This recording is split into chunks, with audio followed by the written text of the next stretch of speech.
తాటిపల్లి నరేందర్ గారు 50 రూపాయలు సమర్పించడం జరిగింది. వారికి ఆ ఈశ్వరుని కటాక్షం ఉండాలని ఆ భగవంతుని కోరుకుంటున్నాం. ధన్యవాదాలు.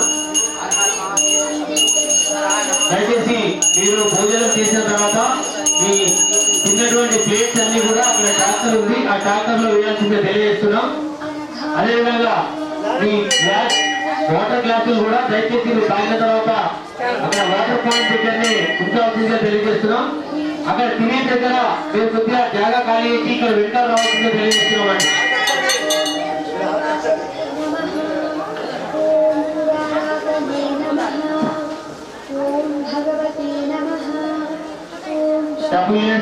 రమేష్ గారు ఆర్మూరు వాస్తవ్యులు 25 కిలోల బియ్యము శివాలయానికి ఇవ్వడం జరిగింది. వారికి ఆ యొక్క భగవంతుని ఆశీర్వాదాలు ఎల్లప్పుడూ ఉండాలని, వారికి వారి కుటుంబ సభ్యులకు భగవంతుని యొక్క ఆశీర్వాదాలు ఉండాలని